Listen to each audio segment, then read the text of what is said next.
Welcome दोस्तों, Rishu education में आपका स्वागत है। जैसा कि हम देख सके हैं, ऋषु एजुकेशन में आपका स्वागत है। आज हम पढ़ रहे हैं भारत संविधान की अनुसूचियों के बारे में। तो 1 से 7 तक की जो अनुसूची हम पहले पढ़ चुके हैं वो पहले वाली वीडियो में हैं, और आज हम पढ़ेंगे 8 से लेकर 10 तक की जो अनुसूची हैं उनके बारे में हम पढ़ेंगे। तो चलिए दोस्तों शुरू करते हैं, ज़्यादा टाइम बर्बाद ना करते हुए। समय बहुत कीमती है, इस वजह से आज हम पढ़ेंगे अवशिष्ट शक्तियाँ। तो अवशिष्ट शक्तियाँ क्या होती हैं? अवशिष्ट शक्तियाँ हैं, अवशिष्ट शक्तियों के अंतर्गत उन विषयों को शामिल किया गया है जो तीनों सूची हैं। 3 सूची कौन कौन सी हैं तो मैं आपको बता देता हूँ दोबारा से।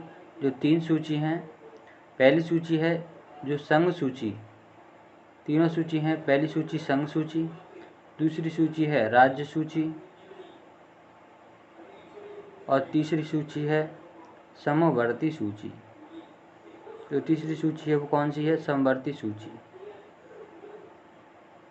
इन तीनों सूचियों में जिन विषयों को शामिल नहीं किया गया है, इन तीनों सूचियों में, ये 3 सूची आपको दिख रही होंगी, नंबर 1, नंबर 2 और नंबर 3।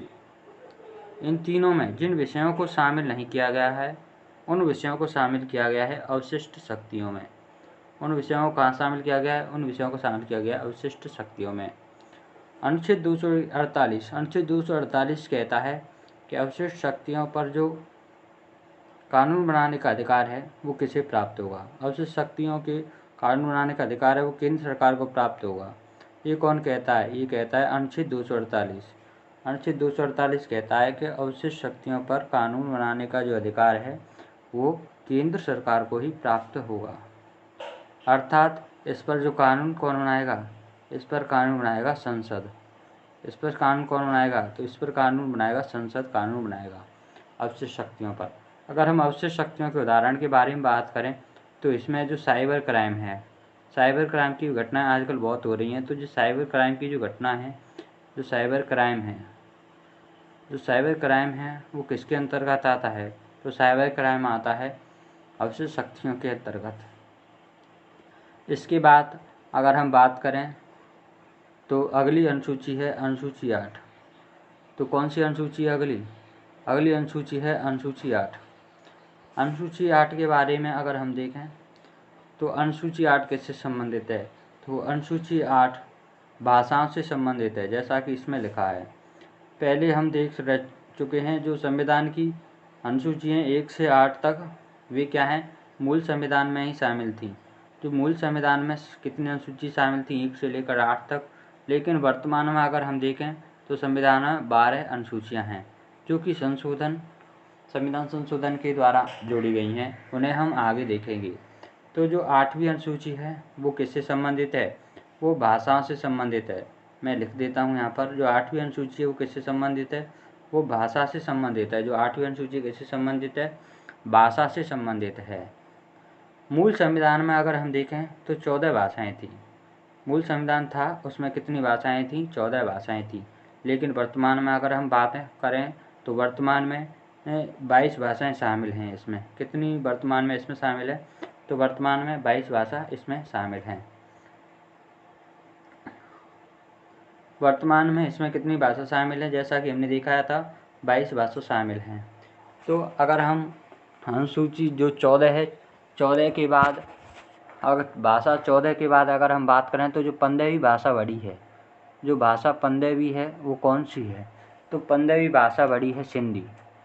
मैं आपको बता देता हूँ, इसमें जो सिंधी भाषा है, सिंधी भाषा जो 15वीं भाषा के तौर पर संविधान में बढ़ाई गई थी। ये 15वीं सिंधी भाषा को जोड़ने के लिए कौन सा संविधान संशोधन करना पड़ा था?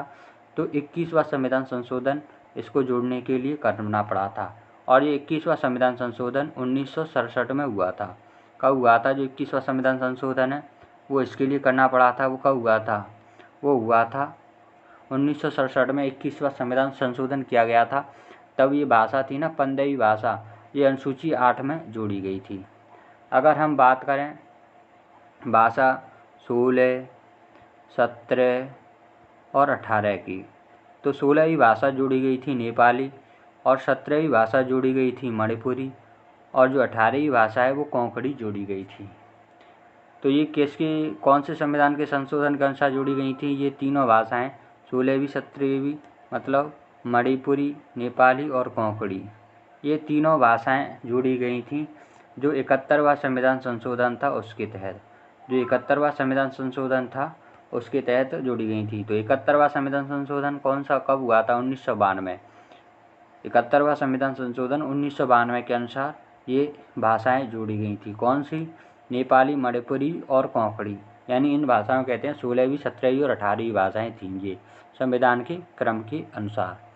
अगर हम अगली बात करें, यानी कि जो भाषा हैं 19, 20, 21 और 22 की बात करें अगर हम तो 19वीं भाषा के तौर पर बोडो को जोड़ा गया था, डोगरी को जोड़ा गया था 20वीं भाषा के तौर पर, और मैथिली को जोड़ा गया था 21वीं भाषा के तौर पर, और संताली को जोड़ा गया था 22वीं भाषा, जो कि लास्ट में जुड़ी थी।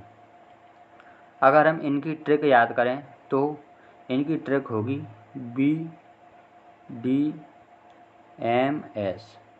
BDMS इनकी ट्रिक है।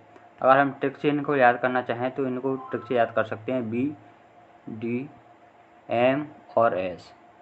तो BDMS ट्रिक के अनुसार हम बात कर सकते हैं इनके बारे में।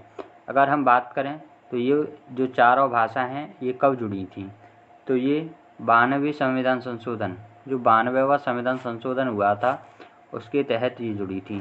जो 92वां संविधान संशोधन हुआ था 2003 में, उसके तहत ये जुड़ी थी। 92वां संविधान संशोधन 2003 के अनुसार ये भाषाएं जुड़ी थी।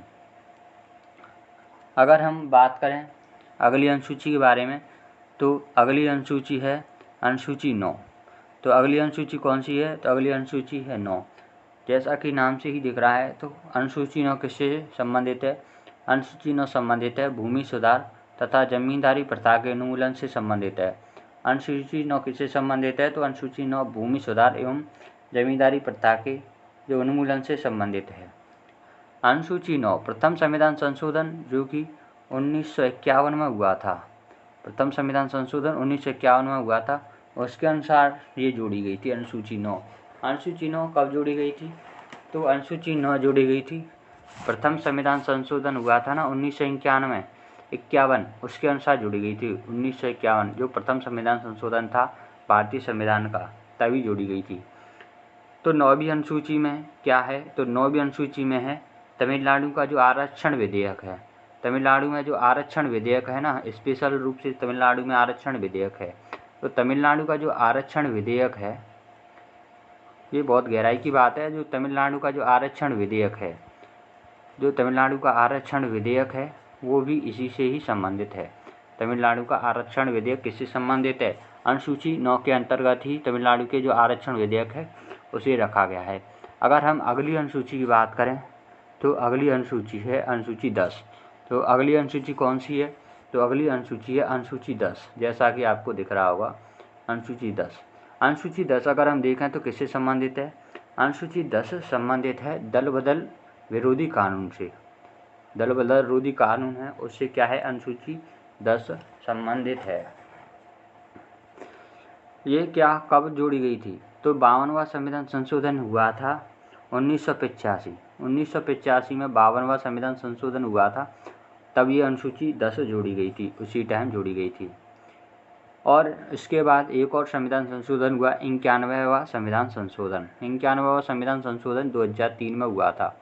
2003 में जब 91वां संविधान संशोधन हुआ था जो कि लागू हुआ था 1 जनवरी 2004 को ये लागू हुआ था। 1 जनवरी 2004 को ये लागू कब हुआ था? तो ये लागू हुआ था 1 जनवरी 2004 को ये लागू हुआ था 91वां संविधान संशोधन। इसके द्वारा कई प्रावधान किए गए थे। 91वें संविधान संशोधन के द्वारा 10वीं अनुसूची में कई प्रावधान जोड़े गए थे। इनमें से हम कुछ प्रावधानों को हम देख लेते हैं कि वे जो प्रावधान हैं वे कौन कौन से हैं। तो इसके अनुसार जो प्रावधान हैं वे कौन कौन से हैं उनको अगर हम देखें तो जो पहला प्रावधान है इसके अनुसार तो 15% से अधिक मंत्रिपरिषद का आकार नहीं होगा। इस शब्द का मतलब क्या है? तो जो लोकसभा है यानी कि निम्न सदन, जो लोकसभा है जिसे निम्न सदन भी कहते हैं, जो लोकसभा है और जिसे निम्न सदन भी कहते हैं, लोकसभा में क्या है कि जो कुल सदस्य संख्या है उससे 15% से अधिक जो मंत्रिपरिषद का आकार नहीं होगा। लोकसभा की जो कुल सदस्य संख्या है उससे 15% से अधिक मंत्रिपरिषद का आकार नहीं होगा। 15% से अधिक मंत्रिपरिषद का आकार नहीं होगा। ये कहती है अनुसूची 10 का जो संविधान संशोधन किया गया था 91वां, जो कि 2004 में लागू हुआ था, 1 जनवरी 2004 का हो। और ये कहता है कि जो दल बदल करके आया है यानी कि दल बदल वाला मंत्री पद ग्रहण नहीं कर सकता। ये कहती है कि जो दल बदल करके आया है वो मंत्री पद, जो दल बदल करके आया है वो मंत्री पद ग्रहण नहीं कर सकता, वो मंत्री पद ग्रहण नहीं कर सकता। तो ये वाली बात ये कहती है अनुसूची 10। अगर फ्रेंड्स आपको ये वीडियो हेल्पफुल लगी हो तो हमारे जो चैनल है उसे सब्सक्राइब ज़रूर करें। हमारा ये चैनल है, इसे सब्सक्राइब करें और अपने दोस्तों के साथ इसे शेयर ज़रूर करें और लाइक तो आप कर ही दोगे। थैंक यू दोस्तों, आज की वीडियो में हम इतना ही। अगर आप इससे पहले की वीडियो देखना चाहते हैं तो लिंक डिस्क्रिप्शन में हमने दिया हुआ है, वहाँ से आप देख सकते हैं। हमारे चैनल को सब्सक्राइब करना तो भूलें ही ना। और एक बात भूल गए, जो बेल आइकन है उसका जो घंटा वाला बटन है उसे तो दबा ही देना।